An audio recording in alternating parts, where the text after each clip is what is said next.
मुअज़्ज़ज़ सामीन व नाज़रीन अस्सलामु अलैकुम। एक दिन शाम को वही शोख व यार कनीज़ मेरे पास ये प्याम मरग लेकर आई। लाडली महल में रहते हुए तुम्हें काफ़ी अरसा हो गया, अब तो यहाँ का माहौल रास आ गया होगा। आज फिर तुम्हें दुल्हन बनाने के लिए मश्ताएँ आ रही हैं। मुझे उम्मीद है कि बगैर किसी जहमत के तुम उनकी पेशकश कबूल कर लोगी। आज जहाँ पनाह की जश्न सेहत का दिन है, कोई ना खुशगवार वाक़या रोनमा ना होने पाए। उनकी मसरतों में शरीक होना हमारी अखलाकी फरीदा है। ये जान सोज खबर सुनाकर वो बदबख्त तो चली गई और मैं मुँह ढांप कर रोने लगी। थोड़ी देर के बाद वही मुश्ताएँ कनीज़ों का दस्ता ले हुए मेरे पास आईं और मेरे करीब आकर बैठ गईं। पहले तो उन्होंने राजदाना लहजे में मुझे शीशे में उतारने की कोशिश की। जब मैंने उनकी तरफ से मुंह फेर लिया तो साथ आने वाली कनीज़ों ने मेरे दोनों बाजू थाम लिए और मुझे अपने शिकंजे में ले लिया।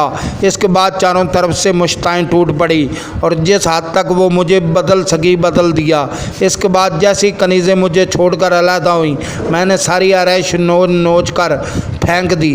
उसी दरमियान में वो बदबख्त कनीज़ भी आ गई। उसने मुझे इस हाल में देखा तो गुस्से में भर गई और नहायत सख्त कहने लगी। इसके बाद कनीज़ को हुक्म दिया, ये नहीं मानती तो इसी हाल में हुजला रूसी तक इसे पहुंचा दो। इसके बाद ज़ालिमों ने ज़बरदस्ती मुझे गोद में उठाया और हुजला रूसी में ले जाकर बिठा दिया। वो बदलिहाज कनीज़ भी वही मौजूद थी।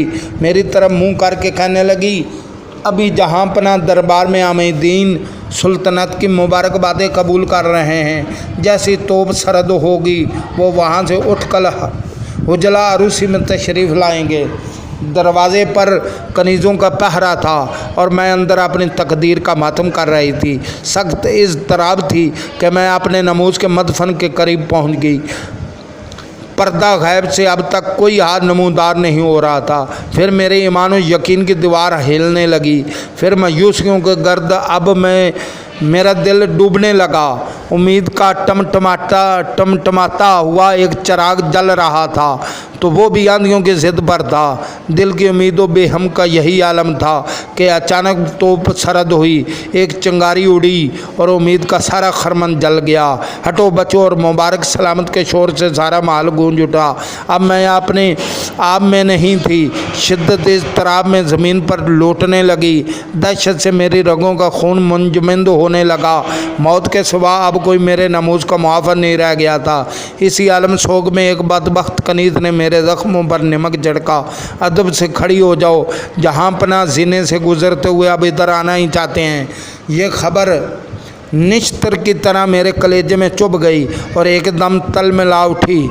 मेरा दम घुटने लगा। अब मेरे एतमाद व यकीन का शहरादा बिखरना ही चाहता था कि नागहां महल के ज़हरी हिस्से में एक शोर बुलंद हुआ। वही कनीज़ जो गैबाना तौर पर मुझसे मनूद थी मेरे पास दौड़ी हुई आई और हाँफते हुए कहा, अब अपना खून न जलाइए। मदीने के आसमानों से चारागरों का काफ़िला आ गया। बादशाह जीने से गिरकर बेहोश हो गए हैं। जैसे ही वो ये खबर देकर वापस लौटी, वहाँ याशो यार कनीज़ अफ्तां खैज़ां मेरे पास आई और मुझसे कहा, फ़ौरन ये कमरा खाली कर दो। जहाँ पना बेहोश हो गए हैं, उन्हें उठाकर यही लाया जा रहा है। मैं दिल में शुक्र इलाही बजा लाती हुई वहाँ से निकलकर अपने कमरे में चली आई। आज मेरे ईमान और यकीन के अरूज की कोई इंतहा न थी। मैंने दस्तो गैब की तवानाइयों का बेहजाब तमाशा देखा था। ये राज अच्छी तरह समझ में आ गया था कि इंसान किसी आजमाइश में साबित कदम रहे तो रहमत कारसाज इसे तनहा नहीं छोड़ती। खुदा आबाद रखे तैयबा की नूरानी सरजमीन को, गीती के मजलूमों की वो पनाहगाह है। कोई कहीं भी रहे दिल मखमूम का नाला रहगा नहीं जाता। इस्याकार और बद तीनत बादशाह का इलाज का सिलसिला बदनीयत बादशाह का इलाज का सिलसिला भी जारी ही था कि एक दिन मुझे इस कैद खाने में पहुंचा दिया गया। जब से मैं यहीं हूँ, यहाँ पहुंचकर गजाला अपनी बड़ी बहन मलका से लिपट गई और फूट फूट कर रोने लगी। कैद खाने में गजाले से मुलाकात के बाद अपने कमरे में उसे बुला लिया। दोनों बहनें साथ ही रहने लगी। चंद ही दिनों बाद एक सुबह को गजाला घबराई हुई उठी और मलका को बेदार किया। मलका ने आंखें खोल दी और हैरत के आलम में घबराए हुए दरियाफ्त किया, नसीब दुश्मनान क्या बात है, जल्दी कहो। गजाला ने कहा, घबराने की कोई ख़ास बात नहीं है आपा, मैंने अभी भी एक अजीब ख्वाब देखा है। ऐसा लगता है कि कोई बहुत बड़ा वाक़या रोनमा होने वाला है।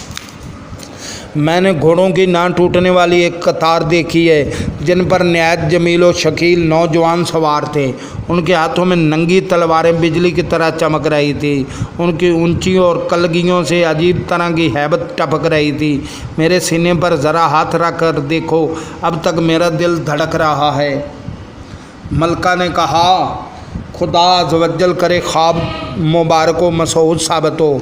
वैसे मुझे भी यकीन है कि जुल्म की टहनी ज़्यादा दिनों तक शताब नहीं रह सकती। किसी न किसी तरफ से कहर इलाही का कोई ना कोई तूफ़ान ज़रूर उठेगा। आवाज़ दो रहमत मुजस्सम को, जो रोए ज़मीन पर मज़लूमों का बेहतरीन हामी है, जिसने ताक़ूत के कैद खाने से इंसानियत को आज़ाद कराया था। इसकी तैगो आबरू का एक हल्का सा इशारा आन वाहद में हमारी तमाम बेड़ियों को काट सकता है। गजाला को अपने ख्वाब की ताबीर का नहायत शिद्दत से इंतज़ार था। हर रोज़ वो सर्बसजूद होकर घुटनों तक घंटों रोती रहती थी, मगर ये कोई नहीं जानता था कि वो सिसकियों की ज़बान में अपने परवरदिगार अज़्ज़वजल से क्या कहा करती है। पर इतनी बात सब जानती थी कि अक्सर इसके दुपट्टे का अंचल नम रहा करता था। चंद ही हफ्तों के बाद एक ज़बरदस्त वाक़या रूनुमा हुआ। ज़ंदानियों को जो खाना तकसीम किया जाता था उसमें एक वक्त की कमी वाक़या हो गई। दूसरे दिन आने जाने वाली एक कनीज़ की ज़बानी मालूम हुआ कि किसी आने वाले ख़तरे के पेश नज़र मुमलकत का गला महफूज किया जा रहा है, इसलिए आर्जी तौर पर इसमें तखफीफ कर दी गई है। ख़तरा टल जाने के बाद फिर उसे दस्तूर के मुताबिक बहाल कर दिया जाएगा। एक दिन सुबह सवेरे गजाला सजदे में सर रखे रो रही थी कि महल में एक शोर बरपा हुआ। तय खाने की दीवारें हिलने लगी। गरजती हुई आवाज़ों की धमक से दिलों का आलम ज़ेरो ज़ेर होने लगा। सब पर एक अजीब सी दहशत तैयारी हो गई। कुछ समझ में नहीं आ रहा था कि तय खाने के बाहर ये शोर कैसा है। इसी आसना में बाल नोचती सर पीटती एक कनीज़ तय खाने में दाखिल हुई। उसने हाँफते कांपते हुए बताया कि अचानक शहर पर घीनम ने चढ़ाई कर दी है। दुश्मन की फ़ौजें शहर पनाह की फसील तोड़कर किला के दरवाजे तक पहुंच गई हैं। महल में हर तरफ अफरा तफरी मची हुई है। बदहवासी के आलम में जो जिधर जा रहा है भाग रहा है। मलकत का ताज खतरे में है। कुछ नहीं कहा जा सकता कि घंटे दो घंटे में क्या इनकलाब रोनमा हो जाए।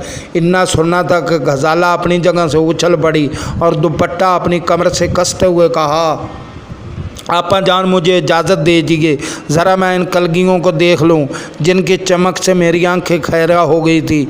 यकीन कीजिए ये ज़मीन के गारत गरों का कोई लश्कर नहीं है जिसका मकसद लूट मार कत्ल फसाद और बेगुनाह शहरियों की इज़ार आसानी हो, बल्कि ये मज़लूमों के हामियों का एक दस्ता है जो कायनात अर्ज़ी की राजधानी के लिए भेजा गया है।